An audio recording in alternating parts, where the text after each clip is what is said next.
I've left my own hobby horse to last.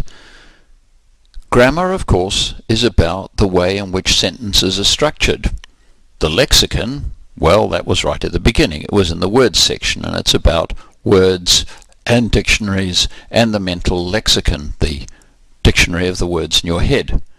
Well, the lexicon also contains grammar. It contains grammatical constructions. We memorize huge amounts of syntax. We remember whole phrases. It's reputed that Winston Churchill remembered huge long poems off by heart. We can all remember stuff off by heart. Well, where is that? Well, some of it anyway is in the lexicon because we use it to build sentences. We don't just build sentences out of words, we also build sentences out of phrases which we have already stored, ready for use in our mental lexicon. And we can call this the phrasal lexicon, that bit of our mental dictionary that contains phrases as opposed to words. And the mental dictionary contains huge numbers of these phrases. One estimate is that for every single word you know, you probably know 10 phrases which contains that word. 10 phrases for every word. Let's suppose, as I said at the beginning, that you have, 50,000 words in your mental dictionary. Well, if you know 10 phrases with that word in it, that makes 500,000 phrases. We can do a little experiment. Pick a verb, like pick. How many phrases do you know with the verb pick in? To pick winners, to pick a team, etc. There are plenty of them. Take verbs like take advantage of, take notice of, take care of, take cognizance of, take advice from. There are hundreds of expressions we know with the verb to take. Well, sometimes these are called cliches, and that's given them a bad press. A cliché is just a phrasal lexical item that someone recognizes as being, if you like, overused. But listen to the news sometime. Television news readers use clichés all the time. On election night, after an election, every sentence contains clichés of some sort. Election clichés. One of the clichés that the news has is all the news that's fit to print. Newspaper people know about that. It's an interesting question. What is fit to print? There are idioms. Idioms are non-compositional phrases. We talked about compositionality earlier and said that one of the things that happens is people can make up the meanings of the whole out of the meanings of the parts.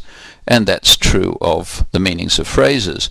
But idioms, they don't allow that.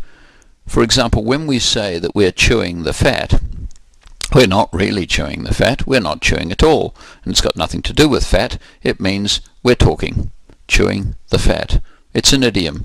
There are hundreds and hundreds of thousands of idioms around. There are formulae.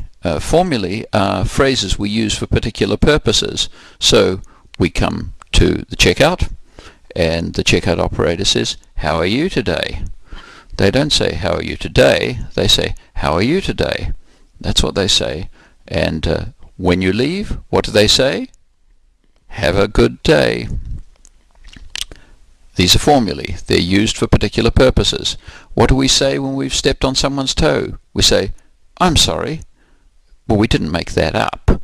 We don't say, "I do think badly of myself for having stood on your toe."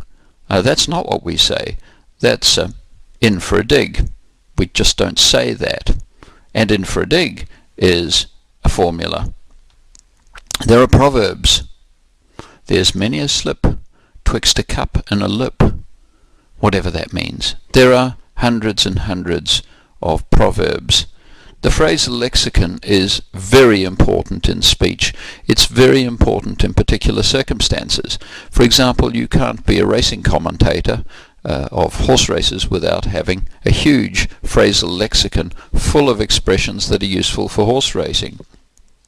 You can't sell at auction without being very adept at pulling stuff out of your phrasal lexicon. All of you, as you learn more about linguistics, will get to know its phrasal lexicon, because there is a phrasal lexicon for every subject. And if I'm right that the phrasal lexicon is 10 times the size of the ordinary lexicon, then you probably do have 500,000 phrases stored in your head. Well, 500,000's quite a lot, isn't it? Aren't we clever? Here's something you could do when you've got nothing better to do sometime.